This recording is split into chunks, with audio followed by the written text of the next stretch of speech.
Hello बच्चों, on top classes में आप लोगों का स्वागत है। आज के वीडियो में हम लोग क्लास 10th के साइंस के ऐसे टॉपिक पढ़ेंगे जो कि आपके बोर्ड एग्जाम में 6 अंक दिला करके जाएगा। ठीक है, तो देखिए बायो सेवर्ट का नियम जो कि काफ़ी मोस्ट इम्पॉर्टेंट है और आपके बोर्ड एग्जाम में 6 अंक का आता है।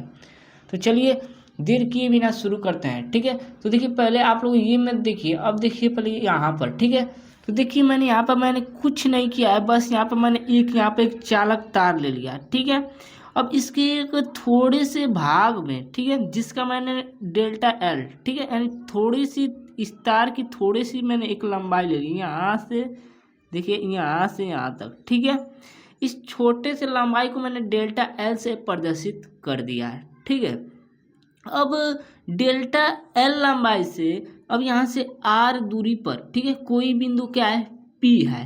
ठीक है, तो यहीं पर हमें क्या ज्ञात करना है, यहीं पर हमें चुंबकीय क्षेत्र की तीव्रता ज्ञात करनी है। ठीक है, अब यहाँ पर देखिए विद्युत धारा इसमें जा रही है। ठीक है, यहाँ पे विद्युत धारा जा रही है। अब यहाँ पर मैंने क्या किया, यहाँ पर इस तार का छोटा सा भाग ले लिया, अल्पांश। ठीक है, इसको अल्पांश बोलेंगे। ठीक है, तो इस अल्पांश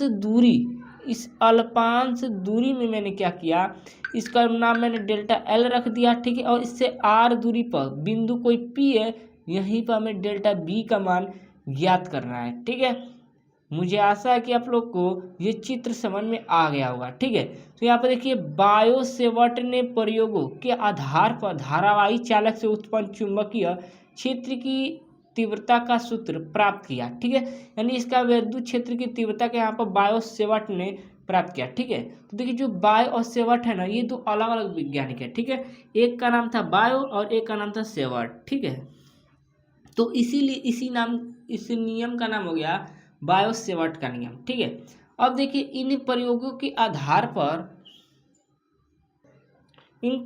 आधार पर धारावाही चालक के एक छोटे खंड, ठीक है, यानी कि यहाँ पर एक छोटा सा खंड है, देखिए दिखाता हूँ अभी, यानी कि यहाँ पर देखिए छोटे सा खंड डेल्टा एल। ठीक है, डेल्टा एल, ठीक है, डेल्टा एल द्वारा किसी बिंदु पी पर, यानी यहाँ पर, ठीक है, यहाँ पर उत्पन्न चुंबकीय क्षेत्र बी की तीव्रता निम्नलिखित बातों पर निर्भर करती है। ठीक है, इन्हें ये बायो और सेवर्ट ने कहा। ठीक है, तो देखिए चलिए देखते हैं किन किन बातों पर निर्भर करती है। तो देखिए फर्स्ट पॉइंट क्या है कि चालक खंड की लंबाई।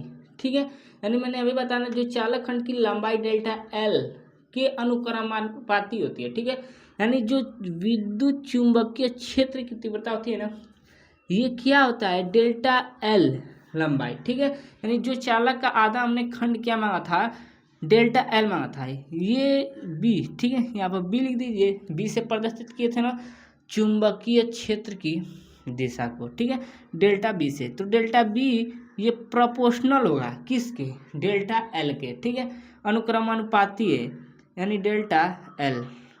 इतनी बात कवर हो गई। अब देखिए अब कुछ नहीं करना है। अब देखिए दूसरा नियम क्या है, दूसरा पॉइंट क्या है कि चालक खंड में प्रवाहित धारा के अनुक्रमानुपाती होती है। ठीक है, यानी कि मैं अभी आप लोग को दिखाता हूँ। बस हम लोगों ने ये देखा कि ये जो चालक में जो धारा बह रही है ना, इसके अनुक्रमानुपाती होता है ये क्या, डेल्टा बी। ठीक है, यानी कि क्या मैंने बताया कि जो विद्युत धारा जो कि इस चालक में जा रही है, ठीक है, इसके क्या होता है, अनुक्रमानुपाती होता है। ठीक है, तो वहीं पर तो बस ये लिखना है। तो देख लीजिए आगे, देखिए ये क्या होता है, डेल्टा बी प्रोपोर्शनल किसके, आई के। ठीक है, आई फॉर क्या होता है, धारा। ठीक है, यहाँ स्मॉल भी लिख सकते हैं। देखिए तीसरा पॉइंट क्या है कि चालक खंड से बिंदु की दूरी, यानी कि आर के वर्ग के व्युत्क्रमानुपाती होती है। ठीक है, मैं अभी आप लोग को चित्र में दिखाता हूँ। देखिए ये जो चालक खंड है ना, इससे जो आर दूरी, यानी ये वाला आर, इसके वर्ग के, ठीक है, इसके वर्ग की क्या होता है, व्युत्क्रमानुपाती। ठीक है, क्या व्युत्क्रमानुपाती होता है। ठीक है, तो चलिए लिखते हैं।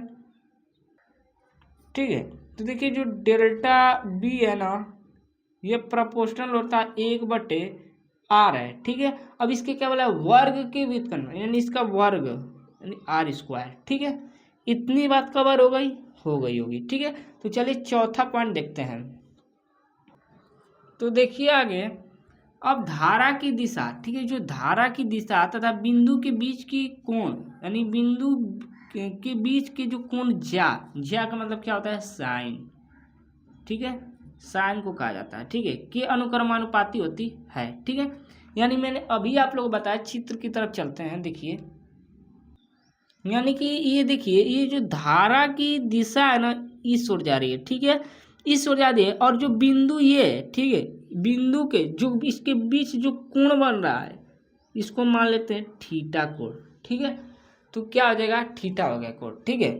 तो ये चुंबकीय, विद्युत चुंबकीय जो क्षेत्र, इसके क्या होता है, अनुक्रमानुपाती, ठीक है, यानी इसके जो बीच का कोण ये वाला है, ठीक है।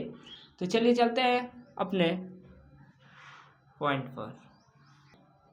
तो देखिए, ये क्या होता है, जो डेल्टा बी है ना, बी, ये प्रोपोर्शनल होता है साइन थीटा, ठीक है, मैंने अभी बताया, ठीक है।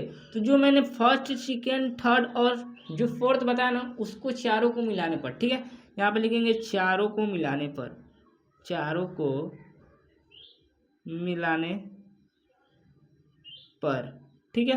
तो हम लोग आज चलिए देखते हैं क्या क्या था, पहले इसको यहाँ पर लिख लेते हैं, ठीक है, ताकि आप लोग को समझने में आसानी होगी, ठीक है। तो फर्स्ट वाला था डेल्टा बी प्रोपोर्शनल क्या था, डेल्टा एल, ठीक है, ये इसको क्वेश्चन नंबर 1 कर लेते हैं, ठीक है।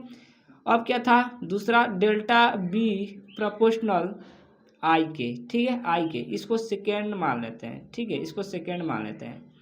अब तीसरा क्या था, डेल्टा बी प्रोपोर्शनल 1/r², ठीक है, ये क्या था, सेकेंड, थर्ड था, ठीक है, थर्ड था।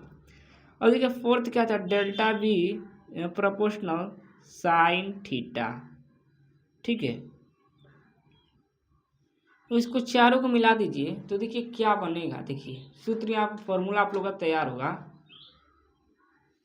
देखिए इधर के क्या है, बराबर है, तो इसको डेल्टा बी लिख देंगे इसी तरह से, ठीक है। अब देखिए यहाँ पर लिखेंगे, यह प्रोपोर्शनल है, बराबर नहीं, प्रोपोर्शनल डेल्टा एल, ठीक है, डेल्टा एल इंटू आई, अभी क्या है, साइन थीटा बटे r², ठीक है।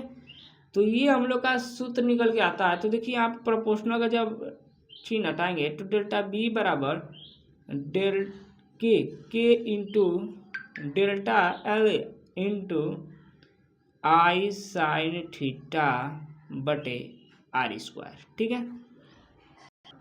तो आखिरी हम लोग का ये फॉर्मूला निकल करके आ जाता है, ठीक है।